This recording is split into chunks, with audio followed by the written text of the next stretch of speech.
नमस्कार, मैं हूं अनुराग और आप देख रहे हैं इंडिया इम्पैक्ट। बीते 60 दिनों से मणिपुर जल रहा है। कुकी समुदाय और मैतेई समुदाय के लोग एक दूसरे के जान के दुश्मन बने हुए हैं। केंद्र सरकार और राज्य सरकार हालात को काबू करने में अभी तक असमर्थ दिख रही है। हमारे सहयोगी देवेश झा मणिपुर में मौजूद हैं और ग्राउंड रिपोर्ट कर रहे हैं। वो क्या कुछ अभी तक उन्होंने देखा है, वो अपनी आंखों देखी इस रिपोर्ट में बता रहे हैं। इस रिपोर्ट को देख आपको अंदाजा हो जाएगा कि मणिपुर के ताजा हालात कितने भयावह हैं, लोग किस तरह से वहां जी रहे हैं। आप देखिए देवेश झा की ये ग्राउंड रिपोर्ट। नमस्कार, मैं देवेश झा इस वक्त मणिपुर की राजधानी इम्फाल में हूँ। अभी मैं कुछ दिन से चुराचांदपुर में था, जो कि कुकी बौड़ इलाका है, और वहाँ से फिर मैं अब दोबारा से इम्फाल आ गया हूँ, जो कि मणिपुर की राजधानी है। और इस वक्त मैतियों का बहुल इलाका है और यहाँ पर मणिपुर की हिंसा को अब 2 महीने से ज़्यादा हो चुके हैं, लेकिन अभी तक जो हिंसा है वो थमने का नाम नहीं ले रही। बल्कि अगर हम पिछली कुछ रातों की बात करें या पिछले कुछ दिनों की बात करें तो हिंसा और बढ़ती हुई नज़र आ रही है। ख़ासतौर पर जो कुकी समुदाय और मैती समुदाय के जो बॉर्डर एरिया हैं, जो उनका जो बाउंड्री एरिया है, वहाँ पर जो है स्थिति बेहद तनावपूर्ण है। और मैं आज सुबह चुराचांदपुर से जो रास्ता इम्फाल की तरफ आता है और उस बीच में जो बॉर्डर है उसका नाम है तोरबंग और कोकता बाज़ार। तो कोकता बाज़ार और तोरबंग के बीच में ही मैं करीब 5-6 घंटे से फंसा हुआ था या मैं बैठा हुआ था। वहाँ पे सीआरपीएफ और BSF, Indian army, Assam rifle, इन सबकी जो टुकड़ियाँ हैं मौजूद हैं, जो आने जाने वाले लोगों की चेकिंग कर रही हैं, उनका नाम पता अपने रजिस्टर में दर्ज कर रही हैं। और कोकता बाज़ार जो है वो एक मुस्लिम गांव है और वहाँ पर मैतियों का, वहाँ पे कुछ मैती लोग भी रहते हैं, जो कि आप उसको मैती समुदाय का जो की बाउंड्री या बॉर्डर कह सकते हैं। वहीं दूसरी ओर जब आप तोरबंग एक किलोमीटर और आगे जाते हैं उससे चुराचांदपुर की तरफ, तो वहाँ पे कांगवाई है, जो कि कुकी समुदाय के लोगों की, जो कुकी समुदाय का है, उनका वो बाउंड्री है, उनका वो बॉर्डर है। तो इस 1 या 1.5 किलोमीटर का जो रास्ता है वो बहुत ही ख़तरनाक है और वहाँ पर बहुत ही संवेदनशील गतिविधियाँ होती रहती हैं। और ख़ासतौर पर पिछले 2 दिनों से, कल रात से वहाँ पर लगातार फायरिंग हो रही है। मैती ग्रुप की तरफ से भी ज़बरदस्त फायरिंग हो रही है और उसका जवाब देने के लिए फिर कुकी ग्रुप की तरफ से भी ज़बरदस्त फायरिंग की जा रही है।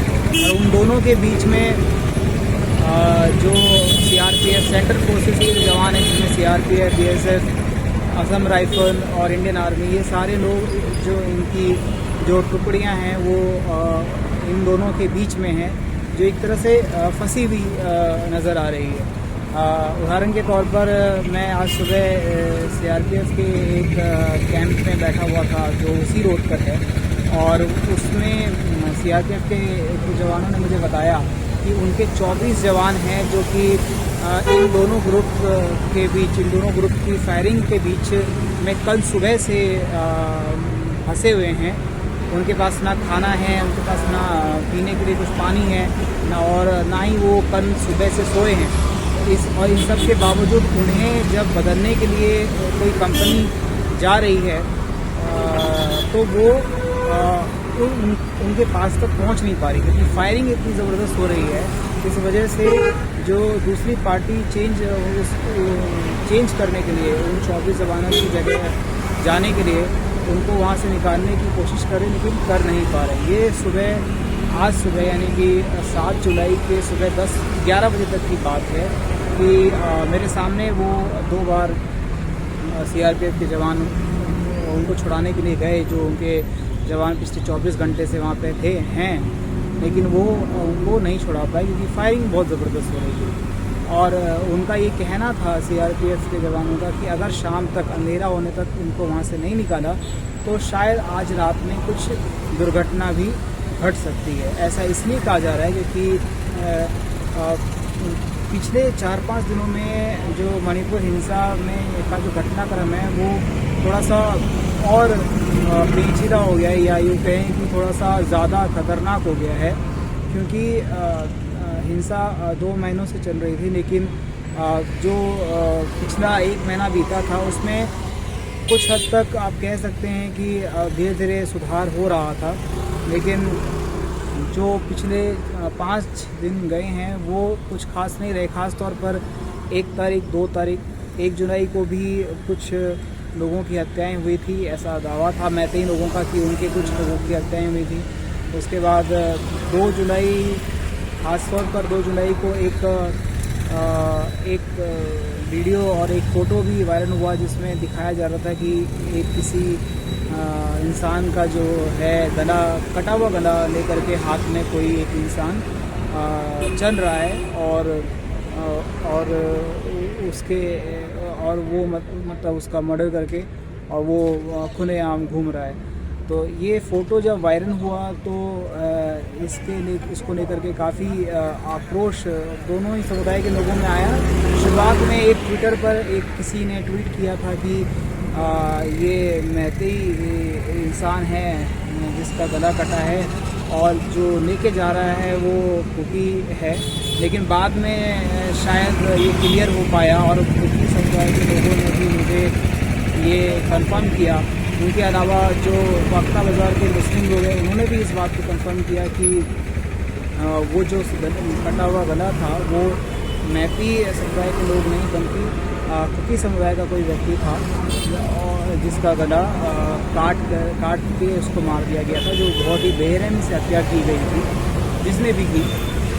और जब ये खबर, ये ऐसी घटना जब कुकी समुदाय के लोगों के कानों में गई तो वो लोग बहुत ज़्यादा आक्रोशित हो गए। और जब मैं कल चुराचांदपुर में था तो वो लोग सिर्फ और सिर्फ उस व्यक्ति को ढूंढने में लगे हुए हैं जिसने ऐसी बेरहमी की हत्या करी है, ताकि वो अपना बदला ले सके। तो इस वजह से ये खासतौर पर इस घटना की वजह से पिछले 24 घंटे में मैतेई और कुकी समुदाय के लोगों के बीच में एक बार फिर से जो तनाव है वो काफ़ी बढ़ गया है। इस वजह से फायरिंग लगातार हो रही है, रुकने का नाम नहीं ले रही है। कल रात में भी फायरिंग हुई थी, आज सुबह भी फायरिंग हुई है और शायद आज रात में भी कुछ बेहद खतरनाक हो सकता है, क्योंकि चुराचांदपुर से जब मैं इम्फाल की तरफ आ रहा था तो मैंने देखा कि बहुत सारे पुलिस की गाड़ियाँ वो